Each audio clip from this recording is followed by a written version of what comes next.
Բարի երեկո։ Կալիֆոռնիայից տեսակապով մեզ կմիանա Global Armenia լոբիստական խմբի նախագահ Թիմ Ջեմալը։ Պարոն Ջեմալ, շնորհակալ եմ այս հնարավորության համար։ Պարոն Ջեմալ, դուք նոր հայկական լոբիստական խումբ եք հիմնել, ներդնում եք ջանք, ձեր անձնական միջոցները, հանդիպում եք ամերիկացի ազդեցիկ պաշտոնյաների հետ, մինչև անգամ Բայդենին եք հանդիպել։ Ինչն է դրդում ձեզ զբաղվել հայկական շահերի առաջմղմամբ։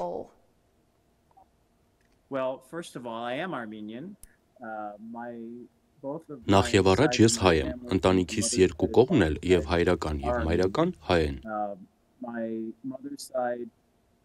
Մայրական կողմս Կեսարիայից է, տատս եւ պապս ծնվել են այնտեղ։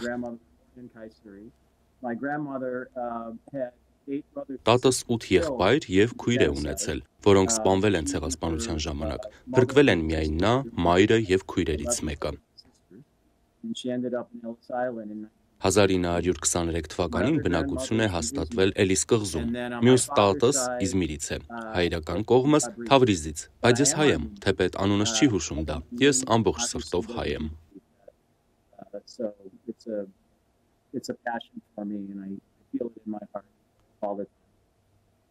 Պարոն Ջեմալ, ո՞րն է Global Armenia-ի առաքելությունը եւ առաջնահերթությունը, ինչն է ձեզ առանձնացնում օրինակ համահայկական խորհրդից եւ Հայդատից։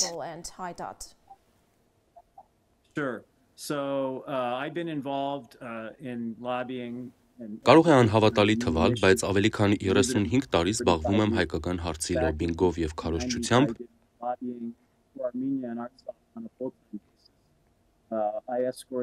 1990-ականներին շարունակաբար զբաղվել եմ լոբինգով Հայաստանի եւ Արցախի համար։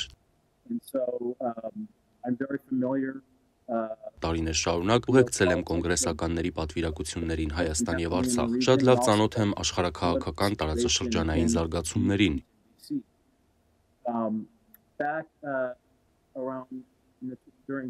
Ինչպես նաև Վաշինգտոնում տիրող քաղաքական իրավիճակին 2020 թվականին, երբ Ադրբեջանը հարձակում սկսեց Արցախի դեմ ու դրանից առաջ։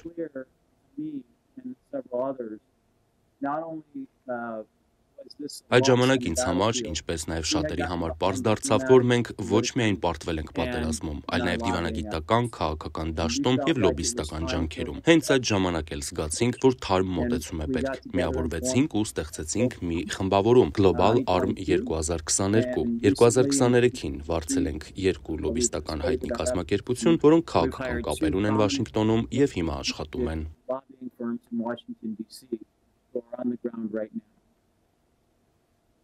Պարոն Ջեմալ, միջազգային ասպարեզում հստակ վերադիրքավորումներ են տեղի ունենում։ Փաշինյանը հանդիպում է Բլինքենի եւ ֆոն դեր Լայենի հետ, Բաքուն ակնհայտ պրոռուսական դիրքորոշում է ցուցաբերում, եւ սա մեզ զրկում է բանակցությունների հարթակից էսկալացիայի ռիսկ ստեղծելով։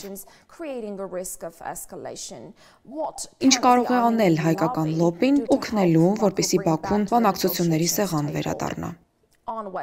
Նախընտրելի է արևմտյան հարթակ։ Թույլ տվեք մի քանի բան ասել այս հարցով։ Կարծում եմ դրական զարգացումն այն է, որ ապրիլի 5-ին տեղի է ունենալու ֆոն դեր Լայենի եւ Բլինքենի հանդիպումը Փաշինյանի հետ։ Այս հանդիպումը արտացոլում է, որ եւ Վաշինգտոնը եւ Բրյուսելը հասկանում են, որ Հայաստանը հուսալի գործընկեր է, իսկ Բաքուն ոչ։ Ինչպես դուք ինքներդ նշեցիք, Բաքուն իրեն դիրքավորել է որպես Պուտինի Ռուսաստանի մտերիմ։ Բաքուն պնդում է, որ ամերիկացիները եւ եվրոպացիները չպետք է մասնակցեն բանակցություններին։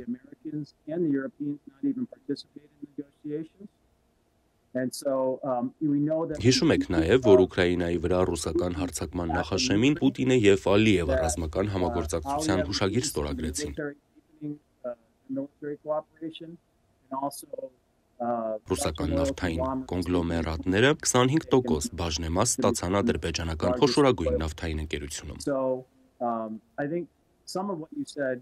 Ոստի կարծում եմ, որ զարգացումների մի մասը դրական է, այն, ինչ կատարվում է հիմա Վաշինգտոնում եւ Եվրոպայում, վկայում է այն մասին, որ Ալիևի գործողություններն Արցախում, Հայաստանի տարածքների օկուպացումը, Հայաստանի հասցեին հնչող ամենօրյա սպառնալիքները, արևմտյան Ադրբեջանի մասին կեղծ պնդումները, Ռազմագերիների հանդեպ վատ վերաբերմունքը, խոշտանգումները հանգեցնում են Ալիևի մեկուսացմանը և տանում են ադրբեջանական պետության ոչնչացմանը։ Աշխարհում էլի կան բռնապետական վարչակազմեր, որոնք ինձ համար ընդունելի չեն, ինչպես նաև ավտոկրատ ռեժիմներ, ինչպիսին է Ալիևի ռեժիմն Ադրբեջանում, որը վատից էլ վատն է։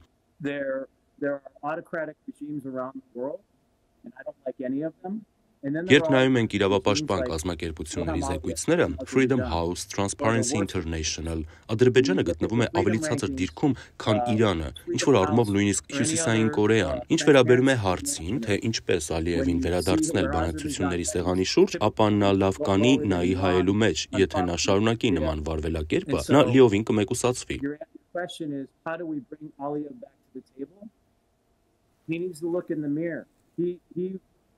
If he continues on this path, he will be isolated. Azerbaijan will be a state that is ostracized. He will be a pariah in the world. So, Վերադառնալով մեր խմբավորմանը ասեմ, որ մենք փորձում ենք ամրապնդել ԱՄՆ-Հայաստան հարաբերությունները։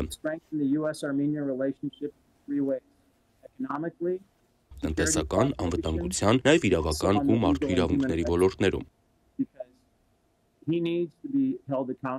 Ալիևը պետք է պատասխան տա կատարած հանցագործությունների համար։ Աշխատում ենք բոլոր ճակատներում վստահ լինելու համար, որ եթե հանկարծ Ալիևը որոշի ավելի հեռուն գնալ, ապա հետևանքները նրա համար աղետալի կլինեն։ Նա պետք է հասկանա, որ միակ ընտրությունը Հայաստանի հետ բովանդակային բանակցություններ սկսելն է։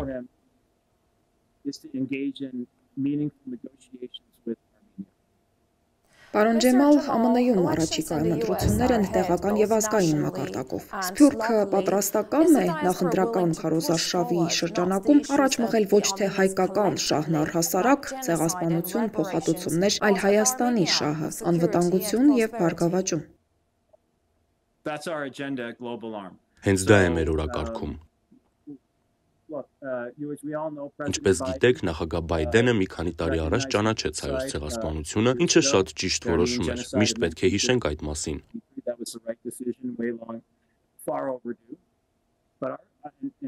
Բայց հայկական ցանկացած հետք վերացնելու կանխամտածված փորձերը, որ տեսանք Արցախում տարիներ շարունակ, նույնիսկ 2016-ից առաջ, տեսնում ենք նաև հենց Հայաստանում։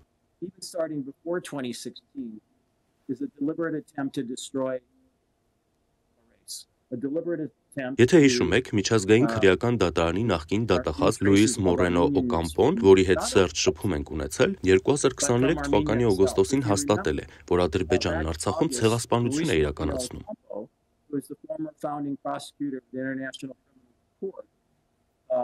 Օկամպոն իր զեկույցում շեշտում է, որ Ադրբեջանի գործողությունները ցեղասպանություն են Արցախում էթնիկ հայերի դեմ, համաձայն ցեղասպանության կոնվենցիայի 2-րդ հոդվածի 3-րդ կետի, որևէ խմբի համար կյանքի այնպիսի պայմանների միտումնավոր ստեղծումը, որոնք ուղղված են նրա լրիվ կամ մասնակի ֆիզիկական ոչնչացմանը։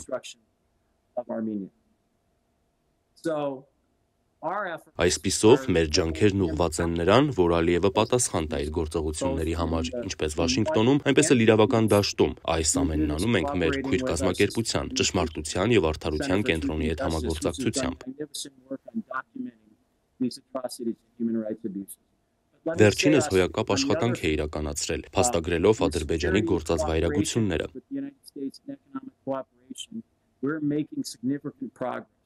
Ինչ վերաբերում է Միացյալ Նահանգների հետ անվտանգային եւ տնտեսական համագործակցությունը խթանելուն, ապա այս ուղղությամբ զգալի առաջընթաց ունենք։ Պատճառներից մեկն էլ երկու լոբիստական կազմակերպություններն են, որոնց հետ աշխատում ենք։ Այստեղ կան եւ հանրապետական եւ դեմոկրատ գործիչներ։ Պարբերաբար հանդիպումներ ենք ունենում Վաշինգտոնում առանցքային որոշումներ կայացնողների հետ, Հայաստան Միացյալ Նահանգներ հարաբերությունների ամրապնդման համատեքստում։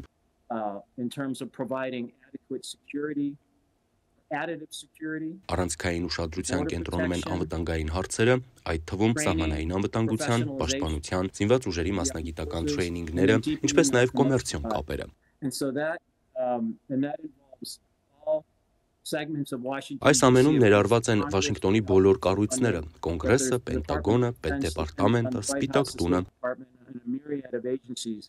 Ինչպես նաև մի շարք գործակալություններ, հանդիպումներ ենք ունենում յուրաքանչյուրի հետ, այդ թվում թոփ պաշտոնյաների։ Փորձում ենք բացատրել, որ ժամանակն է Հայաստանն առանձին դիտարկել ԱՄՆ-ի հետ հարաբերություններում, քանի որ այստեղ տարիներ շարունակ Հայաստանը դիտարկվել է Ադրբեջանի հետ նույն փաթեթում, տեսանք, որ դա չաշխատեց։ Վերջին 24 տարում տեսանք, որ Հայաստանին տրամադրվող աջակցությունը գնալով նվազում էր, իսկ Ադրբեջանին մատակարարվող տարեկան անվտանգային աջակցությունը աճում։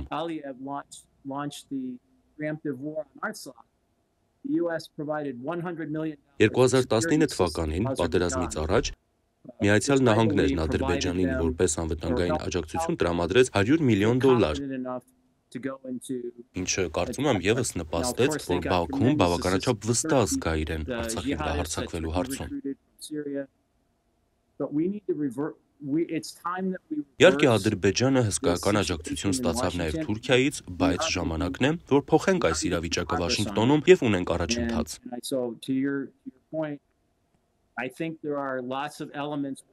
Ցանկանում եմ նաև նշել, որ Վաշինգտոնում մի շարք պաշտոնյաներ, ինչպես վարչակազմում, այնպես էլ կոնգրեսում, փորձագետներ և գիտնականներ հասկանում են, որ ԱՄՆ-Հայաստան հարաբերությունները շատ կարևոր են և դրանք պետք է դիտարկել երկկողմանի հարաբերությունների համատեքստում, ինչ վերաբերում է Ադրբեջանի վատ պահվածքին, ապա դրանով պետք է զբաղվել առանձին։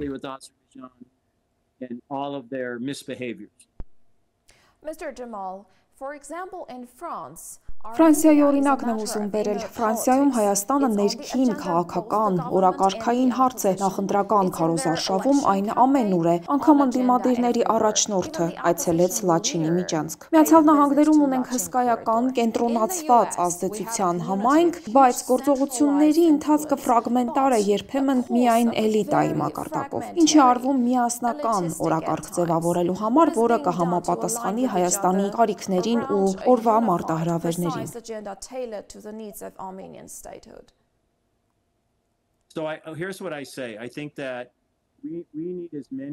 Մեզ անհրաժեշտ են վստահելի, արդյունավետ, ակտիվ կազմակերպություններ, օրինակ, երբ նայում ենք ԱՄՆ-ի իսրայելական համայնքին։ Չեմ խոսում Իսրայելի քաղաքական գործիչների մասին, նրանք տասնյակ կազմակերպություններ ունեն, որոնք իրականացնում են քաղաքական, լոբիստական, միջնորդական գործունեություն և յուրաքանչյուր շաբաթ, յուրաքանչյուր ամիս պատվիրակություն են տանում Իսրայել։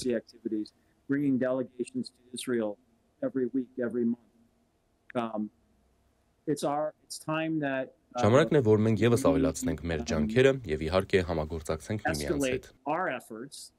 Մեր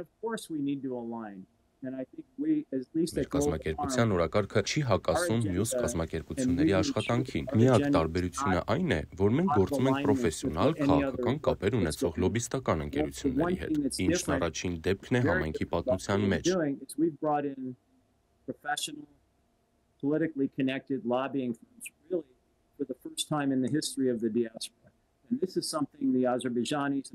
Բայց թուրքերն ու ադրբեջանցիները տարիներ շարունակ նման գործունեություն են իրականացնել, տասնյակ միլիոնավոր դոլարներ են ծախսել Վաշինգտոնում նման ընկերություններ վարձելու, Հայաստանը որպես ագրեսոր ներկայացնելու, ԱՄՆ-ի կողմից Բաքվին տրամադրվող ռազմական աջակցության շարունակականությունն ապահովելու, նաև 1915 թվականի ցեղասպանությունը չճանաչելու նպատակով։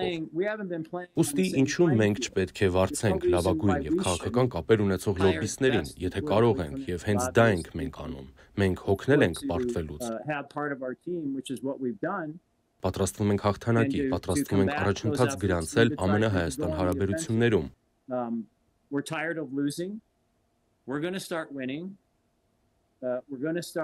Հեռահար նպատակներից է ընդլայնել գլոբալ առմը և, օրինակ, գործունեություն ծավալել Ֆրանսիայում, Մերձավոր Արևելքում, Ասիայում։ Take it to the Middle East, take it to South Asia, because, we know that Կարծում եմ Հայաստանի միակ գործընկերը պետք է լինի Միացյալ Նահանգները։ Դուք հարցրիք նաև Բաքու այցերի մասին։ Մենք հիմնադրել ենք նաև գլոբալ առմ հիմնադրամը, որի նպատակն է Հայաստան բերել քաղաքական գործիչների, ինֆլուենսերների, գիտնականների։ I think,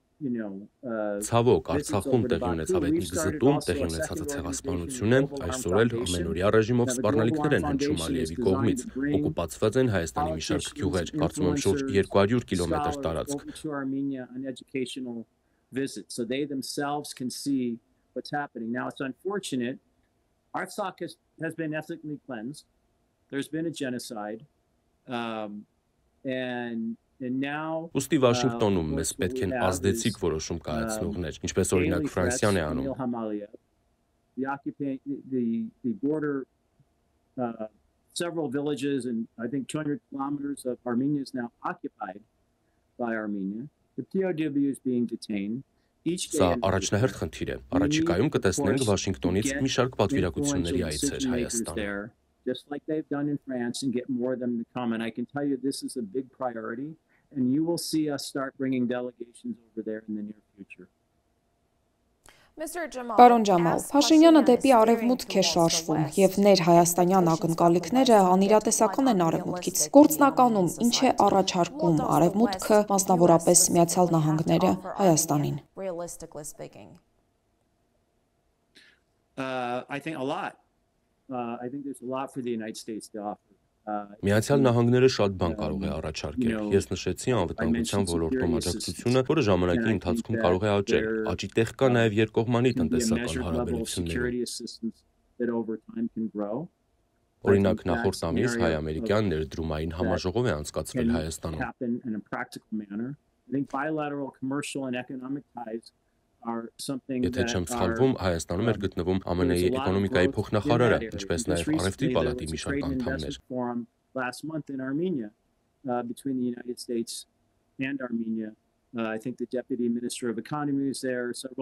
Ուստի կարծում եմ, սա մեկ այլ ոլորտ է, որտեղ տնտեսական ներդրումային կապերն ընդլայնելու հիանալի հնարավորություններ կան, մասնավորապես IT ոլորտում։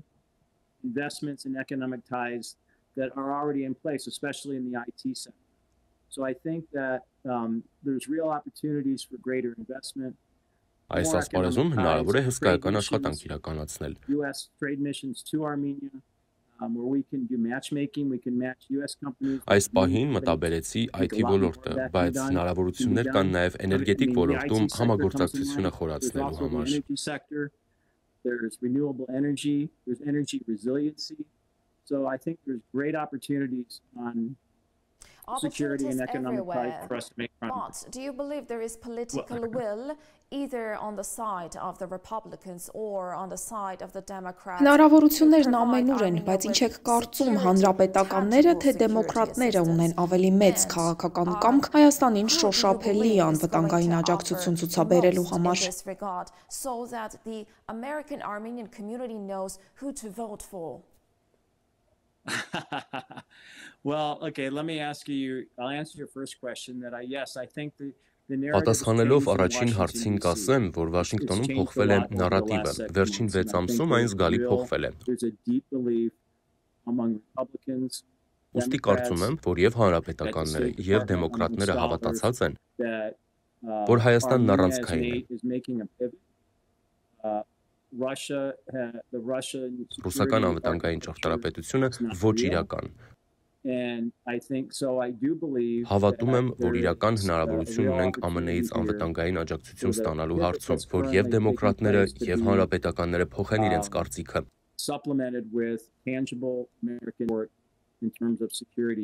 Մասնավորապես կենտրոնացել ենք հանրապետականների վրա։ Այս հարցում մեծ բացթողում ունենք, ինչպես նշեցի, լոբիստական կազմակերպություններից մեկը հանրապետական ուղղվածություն ունի, որի առաջնորդը զինված ուժերի ներկայացուցիչների պալատի կոմիտեի նախագահն է եղել։ Is a Republican-oriented lobbying firm whose leader was the former Republican chairman of the House Armed Services Committee. Just a few months ago, last week in the U.S. Senate, not a single Republican, not a single senator objected. Հիշում եք, որ մոտ 1 ամիս առաջ սենատորներից որևէ մեկը չառարկեց Ադրբեջանին ԱՄՆ աջակցությունը վերանայելու վերաբերյալ բանաձևին։ Any administration to waive these sanctions so that Baku could get military aid. and if you follow, I know you follow American politics. Գիտեմ, որ հետևում եք ամերիկացի քաղաքական գործիչներին, ուստի կհամաձայնեք, որ սա աննախադեպ երևույթ էր։ Սա հստակ ազդանշան է, որ ժամանակները փոխվում են, նարատիվն է փոխվել, հայ-ամերիկյան երկկողմ հարաբերությունները ռեալ են։ How far they have fallen in the eyes of Baku. Ինչ վերաբերում է ընտրություններին, մենք չենք պատրաստվում որևէ մեկի կողմն անցնել, ազնիվ կլինեմ, խոսում ենք ինչպես դեմոկրատների, այնպես էլ հանրապետականների հետ, խոսում ենք Բայդենի վարչակազմի, ինչպես նաև Թրամփի քարոզարշավին մասնակցող անձանց հետ։ So that's a clear signal that times are changing, the narrative has changed, the bilateral relationship is real. When it comes to the election, I think that it's too early for we're not going to pick sides. And that's how we built Global Arm. I'll be honest, we're talking to Republicans, we're talking to Democrats, we're talking to the Biden administration, and we're talking to the people who are involved in the Trump campaign. Because it's the only way forward. We're nonpartisan, we're not aligned with any political party. Մենք ոչ կուսակցական ենք, չենք ասոցացվում որևէ կուսակցության կամ կառավարության հետ, ոչ այստեղ, ոչ էլ Հայաստանում։ And so this was built in a way so that we could be effective. Սա է արդյունավետ ճանապարհը։ I don't know yet where that's going to. Դեռ չգիտեմ, թե մարդիկ ինչպես կքվեարկեն։ Իհարկե, Արցախի հարցում քննադատելու շատ բան կա, ինչպես Բայդենի վարչակազմի, այնպես էլ Թրամփի նախագահության ժամանակ։ Եվ իհարկե ժամանակ է պետք, որպեսզի Հայաստանի հետ հարաբերությունները հասնեն այն մակարդակին, որը ցանկանում ենք։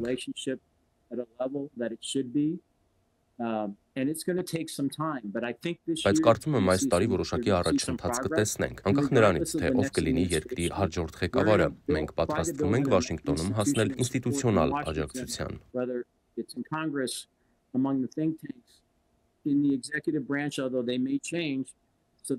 This relationship is resilient and that it will cascade whichever administration is in power. And last but not least, Եվ վերջին, բայց ոչ պակաս կարևոր հարցս։ Սփյուռքն ակնկալում է, որ Հայաստանը գնահատի սեփական կարիքները, բայց կարիքների գնահատման արևմտյան մեթոդաբանությունը շատ ավելի ճշգրիտ է եւ արդյունավետ, հետեւաբար ճիշտ չի լինի, որ Սփյուռքը նախ ինքը գնահատի Հայաստանի կարիքները, այդ կարիքների հիման վրա ձևավորի օրակարգ, հետո նոր անցնի իմպլեմենտացիայի։ Ուզում եմ բերել Թումոյի օրինակը, որը շատ հաջողված օրինակ է եւ իրագործվել է հենց այս մեխանիզմով։ Սա է արդյոք գործողությունների ձեր ծրագիրը։ And implementation or not? So let me answer it two ways. I mean, at Global Arm, we formed an agenda. Global Arm-ի օրակարգը կառուցված է այն հիմքերի վրա, որոնք մեր կարծիքով բաց են։ Սփյուռքի լոբիստական ջանքերի, քաղաքական ջանքերի, ԱՄՆ-Հայաստան կապերն ամրապնդելու, Ալիևին պատասխանատվության ենթարկելու համատեքստում։ Դա է մեր օրակարգը։ I think that there's so much talent. Կարծում եմ Սփյուռքում շատ տաղանդավոր մարդիկ կան, թե բժիշկ, թե ինժեներ, թե իրավաբան, թե գիտնական։ Or you're a doctor, or you're a scientist.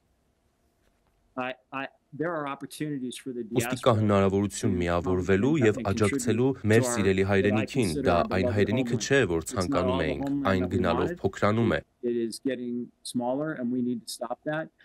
Պետք է կանգնեցնենք դա, ինչպես նշեցի, տաղանդավոր մարդիկ կան Սփյուռքում, թե ԱՄՆ-ում, թե Եվրոպայում, թե Մերձավոր Արևելքում։ Ուրախ կլինենք, եթե նրանք միանան Global Arm-ին։